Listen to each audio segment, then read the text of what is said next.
মালেক ভাই সম্পর্কে জানে, যার কারণে মালেক ভাইকে তো মানে কিরকম মানে মানে মালেক ভাই শোকজ খেতে হয় ওনাকে বিমানবন্দরে রিসিভ করতে গেলে।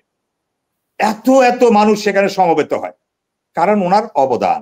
ওই যে আপনি যেটা বললেন, উনি একা সব চ্যানেল মানে ইয়েগুলোকে ধরে রাখছেন, এই মিডিয়াগুলোকে, অনলাইন মিডিয়াগুলোকে উনি ধরে রাখছেন।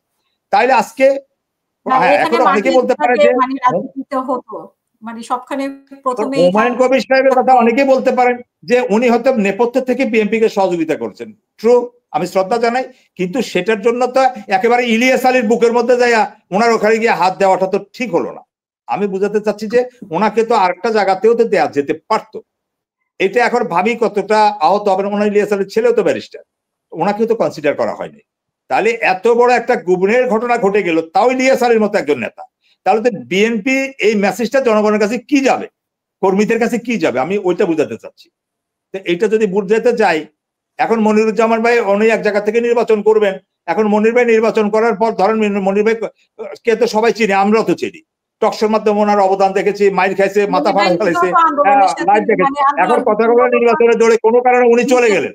তাহলে এখন কথাটা হলো যে যাদেরকে আমরা দেখিও নাই, কথার কথা আমি একটা উদাহরণ পাচ্ছি, দেখি নাই আমরা কখনো, বা আমরা তো এই অনলাইন জগতেই তো আছি, বা আমরা এই টকশোতে তো আছি গত 12-14 বছর থেকে। তো আমরা তো এটা দেখি, কয়েক হাজার ঘন্টা বাদ দিলাম, কত রাত্র শেষ করলাম, তো আমরা তো ওনাদেরকে দেখিনি, এমন একজন গানি নমিনেশন দিল। তাহলে বিএনপির এই যে ঘরের ভিতরে এই জিনিসগুলো মীমাংসা করা দরকার। এনসিপি কে নিয়ে এত মাথা ঘামানোর প্রয়োজন আছে বলে আমি মনে করি না। এনসিপি কি বলে, এনসিপিটা বলুক। হ্যাঁ, এনসিপি যদি তাদের নিবন্ধন পায়,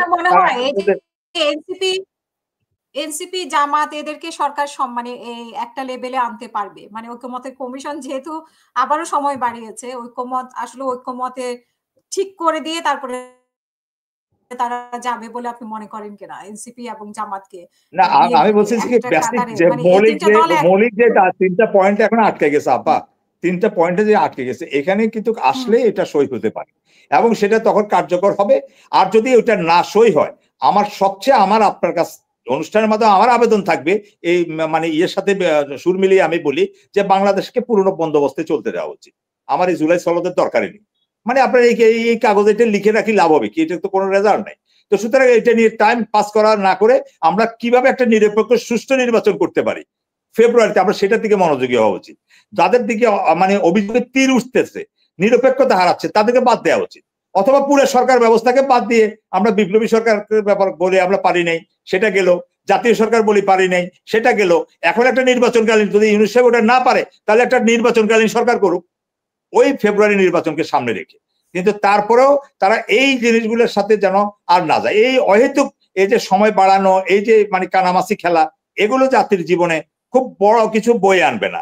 যদি আমি আপনাকে বললাম তো যে বেসিক এই জায়গাগুলোতে ঐক্যমত্য হয়ে হানা ভোট যেটা আছে, গণভোট যেটা আছে, ওই জায়গাটা যদি কার্যকর করা না যায়, তাহলে আমি মনে করি এটা সময় ক্ষেপণ ছাড়া আর কিছুই নয়। আর এই কাগজ সই করলেও কিছু হবে না, এই কাগজে সই না করলেও কিছু হবে না। সুতরাং এইটা দিয়ে বরং দেশের রাজনৈতিক অবস্থাকে উত্তপ্ত করা আরো এটা কঠিন, আরো এটা দেশের জন্য নির্বাচনের জন্য হুমকি। নির্বাচনের জন্য এনসিপি হুমকি না, আপনি না বাদ দেন না, এটা সনদের কথা বাদ দিয়ে দিলে তো হয়। সনদের কথা নিয়ে আর যে আমরা করবো না, ঘোষণাপত্র আপনি যে করেন নাই, ঘোষণাপত্র যে দক্ষিণ প্লাজায়, সংসদের দক্ষিণ প্লাজায় যে করলেন, সে ঘোষণাপত্র দিয়ে আপনি মানে কি অ্যাচিভ করছে, মানে এই মানে জুলাই আন্দোলনের কি ফসল আসছে, ওটার আইনি ভিত্তি আছে?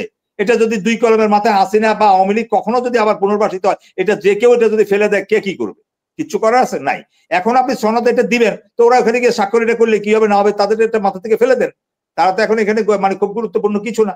আর আমার কথাটা হলো যে কি, সবাই মনে মনে জানে তারা অবশ্যই গুরুত্বপূর্ণ কিছু, যার কারণে ওই যে ঘুরে ফিরে কথা কিন্তু ওই জায়গায় আসে। আচ্ছা ঠিক আছে, তারা আসুক, তারা যাক, কারণ সবাই এটা ঠিকই বুঝে, এটা দেশে বিদেশে সবাই বুঝে, কারণ অনলাইন মিডিয়ার যুগ। কারা তখন মানে কি করছে, তাদের কি গুরুত্বপূর্ণ, কি ডক্টর ইউনূসের জন্য গুরুত্বপূর্ণ মনে হচ্ছে? ডক্টর ইউনূস তাদেরকে না না না না না না না, এটা একসময় ছিল, একসময় ছিল। না না না, এটা একসময় ছিল, এখন ডক্টর ইউনূস তাদের কাছে চায় না। হ্যাঁ, একসময় ছিল, একসময় তারা সবার কাছে গুরুত্বপূর্ণ ছিল, এখন ডক্টর ইউনূসের কাছে গুরুত্বপূর্ণ দেখেই সবাই আবার গুরুত্ব দিচ্ছে। না না, এখনো ওনার কাছে কোনো গুরুত্ব নাই, কোনো গুরুত্ব নাই, কিচ্ছু মানে ওনার কাছে গুরুত্ব নাই। এখন তো উনি নির্বাচনের ডামাডোলের ভিতর দিয়ে নির্বাচনটাকে শেষ করতে পারলে উনি বাঁচে। আমরা এটা চাই, আমরা আর এটার জন্য মানে এত তালগোল ফেসাইতে চাই। আমি আমি একটু আপনার সাথে আলোচনা করি। কালকে যে সালাউদ্দিন সাহেব বললেন, সালাউদ্দিন আহমেদ বললেন যে আক্তার হোসেন আপনার সাথে আমেরিকা গেল, আমরা ভাবলাম যে আলোচনা হয়েছে। তো এটা দিয়ে কি বুঝালেন? যে মানে এটা নিয়ে কি বুঝেছেন এটার উত্তর উনি দিতে পারবেন। তবে আমার কথাটা হলো যে কি তারা যে জিনিসটা যেটা বলে, তারা যেটা চায় যে প্রথম দিকটা তাদের যে ইমেজ বা মানে ডক্টর মোহাম্মদ ইউনূস সাহেব যে জিনিসটাকে অ্যাডপ্ট করতে চেয়েছেন বা তাদেরকে যেভাবে নিতে চেয়েছেন উনি সেভাবে তাদেরকে ধারণ করতে পারেন না, তারাও ধারণ করতে পারে না। হয়তো কেউ কাউকে দুই পক্ষের কেউ কাউকে করতে পারে না, যার কারণে এখন আপনার উপদেষ্টাদের বিরুদ্ধে পক্ষপাতিত্বের অভিযোগ তো তাদের পক্ষ থেকে আসতেছে। বলেন, নাহিদ ইসলামী তো বললো যে উপদেষ্টারা কারা কারা সেভ দিচ্ছে, কারা কারা কি করছে সব বলে দিব, তারা বেইমানি করছে। তো এখন আর তাদের সাথে তাহলে অঙ্কটা মিলল। জামাতও তো বলতেছে তাদের কাছে কল আবার বিএনপিও তো বলে, তাহলে তো বিএনপি বলতে এই জন্য তো বলে সরকারটা ভেঙে দেন, এখন আমরা আরেকটা সরকার করি, নির্বাচনকালীন সরকার। তাহলে মানে নাহিদ ইসলাম বা জামাত বলতেছে না কেন? মানে কি দিয়ে ওনাদেরকে কি কেন জিম্মি করে রাখছে? তাহলে কি তারা এইটা জিম্মি করে তারা তাদের দাবিগুলো আদায় করবে এরকম কিছু? আমার কাছে ওইটা মনে হয় না। আমার কাছে মনে হচ্ছে যে তারা হয়তো মানে চায় যে ঠিক আছে কোনোভাবে যদি একটা সমঝোতা হয় হোক। এটা জিম্মি শব্দটা হয়তো এভাবে আমরা এত কঠিন ভাষা না ব্যবহার করি। তাদের কাছে কল রেকর্ড আছে, নাহিদও জানে, সবাই জানে, তাহলে বলতেছে না কেন নাম? জাতি তো জানতে চায়। এটা তো সবার কাছেই তো সবার দুর্বলতা সফলতা কিছু না কিছু তো সবার কাছে থাকবে। আর এখন বলতেছে না কেন বলে যে কালকে বলবে না, এটা তো আমরা ধরে নিতে পারি না। আবার না বললে ভালো, বললে খারাপ। আমরা মনে করি দেশে এখন বেশি, আমরা কি চাই এটা বলুক।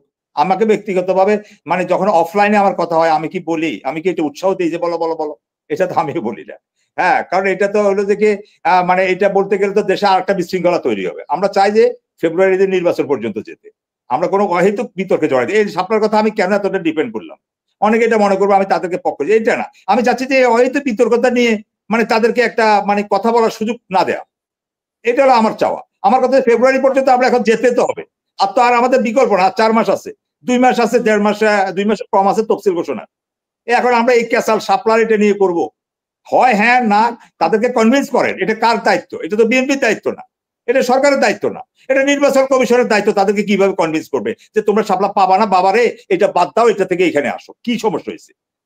তারা এটা পারতেছে না। তার নির্বাচন কমিশন যদি একটা দলকে, নির্বাচন কমিশন যদি এনসিপির মতো একটা দলকে তারা যদি শাপলা প্রতীকের ব্যাপারে কনভিন্স করতে না পারে, তারা 300 আসনে এত বড় মহা নির্বাচন করবে, তাদের উপর আস্থা রাখবে মানুষ কেমনে বলেন আপনি আমাকে? এই জন্য বলছি যে এই ছোট ছোট জিনিসগুলো শাপলা তাদেরকে দিতে হবে, দেয়া হোক, এটা না।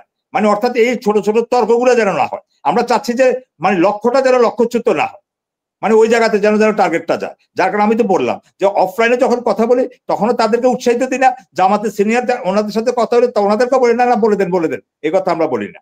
আবার ওই যে ওইখানে ওদেরকে বলি না যে হ্যাঁ তোমরা বলে দাও না। আমরা চাই যে এগুলো বললে আরো বিশৃঙ্খলা বাড়তে থাকবে। হ্যাঁ, অনেক অনেক অসন্তোষ অনেক মহলে তৈরি হবে, এতে আমাদের নির্বাচন ক্ষতিগ্রস্ত হবে। অসংখ্য ধন্যবাদ পলাশ চৌধুরী, অনেক সুন্দর করে বলেছেন। ডক্টর কাজী মনিরুজ্জামান, যেটা সালাউদ্দিন সাহেব বলেছে যে আমরা মানে এই সরকারকে